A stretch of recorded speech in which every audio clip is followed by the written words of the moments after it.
All right, day two, we're gonna lay more rows in this retaining wall. Here's the work we've already done. Got 2 rows already done. So I've got this row of just 2x4 scrap that I will, so I basically put the 2x4 in, pack it with, pack it here, compact it with this 2x4 behind here. Then I can pull one of the 2x4s out. There's a little bit of a void there. My other hand, I grab some gravel, throw it in there.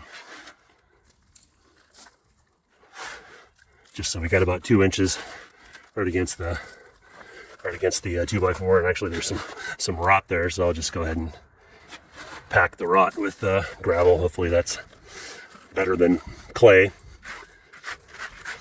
and so on. So I'm just going to do that all the way to the end, and then we'll put another row of timber in there. All right, I've got a hammer drill with a 1/2-inch masonry bit, and this is an 8-inch concrete wedge anchor. So I've marked the spot where I want to drill into the concrete, right here.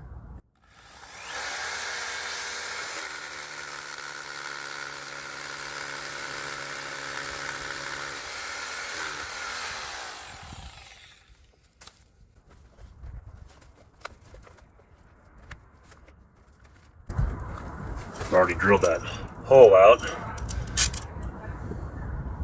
and it just fits in there. You just pound it in.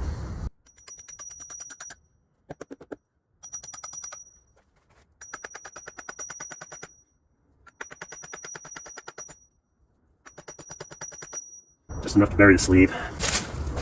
Nice big washer. Screw it in enough to be tight, and there it's basically done. It's not going anywhere. All right, so here's one panel of the retaining wall. It's been refurbished. It's not an aesthetic marvel, nor is it a marvel of engineering, but the hope is it'll hang on for another 5 to 10 years. And I will say this, these fixations to the soil and to the concrete slab there are adjustable. So if the thing starts to heave out, you can always go back, take it apart, and fix it. Rather than a bunch of 10 rusty nails towed into those vertical posts. I've got carriage bolts holding it together. Got these 30-inch screws holding it into the wall. So these are pretty sturdy. I'm gonna go ahead and backfill this at some point. So now I've just got cut several of them to go, but hopefully it makes the wife happy and lasts a few more years without any interventions. And hopefully saved ourselves $5,000 to $20,000.